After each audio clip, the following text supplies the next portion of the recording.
Bola Ahmed Tinubu, a leader who is bold, who is courageous, whose steady hand, born out of experience, is navigating Nigeria through very difficult times, and that over time we're beginning to see light at the end of the tunnel, and the recognition that his administration is getting from multiple angles, I think is beginning to be uncontestable. So the narrative that is building, uncomfortable as it may be for some, I think is a positive one. In that light, we appreciate Time's recognition for what the President has been able to do in health, and all of us in his team are very privileged to serve in that capacity, including ourselves specifically in the health sector. Today, the Federal Executive Council considered two elements that were related to health specifically, among other things, as my colleague, the Minister of Information, laid out. The first is in line with the direction of the President for Nigerians to have lowered cost of drugs and wider access to essential medicines, quality access. This has been work that we have been undertaking for many months. In fact, for almost a year and a half, government has been trying different ways to reduce the cost, because we know that Nigerians were hurting because of rising cost of pharmaceuticals.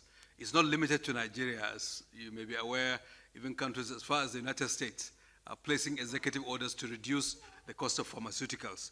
But in line with the presidential initiative to unlock the healthcare value chain and the executive order which Mr. President signed in June 2024, that executive order provided incentives for local manufacturing by taking away tariffs for import of raw materials, so that we can encourage our local manufacturers. There's an element of that executive order which is to allow us to shape the market by aggregating the demand in the Nigerian health space and channel that demand to encourage our local suppliers.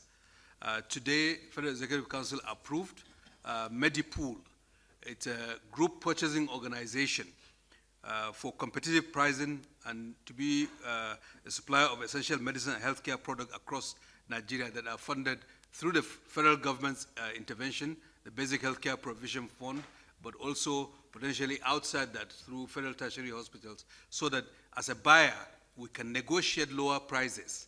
So it's using the monopsony power of government as a large buyer of those commodities, negotiate lower prices, and then channel those commodities.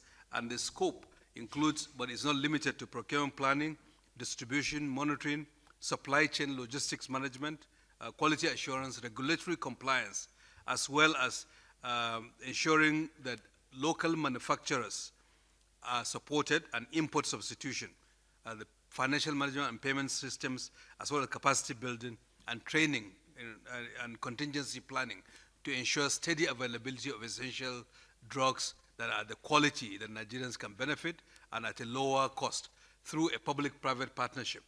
And that vehicle, Medipool, has been vetted through the Infrastructure Concession and Regulatory Commission, has been benchmarked with other global group purchasing organizations, including Kenya, South Africa, Singapore, Saudi Arabia, and many other countries. And we believe that this is a major intervention that will shape the domestic market so that the demand for pharmaceuticals, quality pharmaceuticals, can be channeled in a way that lowers cost and also improves quality and stimulates local manufacturing. That is Medipool. We think this is a very major intervention.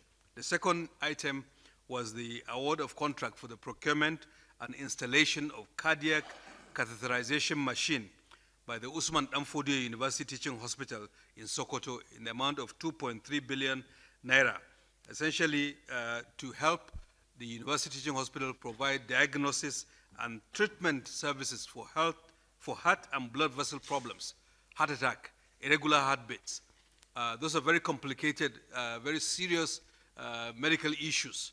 The University Teaching Hospital in Sokoto will now have this capability, which will serve the population in Sokoto State, the northwest geopolitical zone of our country, and indeed the country. It will save lives, but also contribute towards reversing outbound medical tourism, because Nigerians can be able to access services which hitherto they were not able to. And that is an important step, one more among several other interventions that federal government has been supporting to strengthen the federal teaching hospitals, to train and to provide quality service as part of the transformation of our health sector under the leadership of His Excellency, Mr. President. So thank you.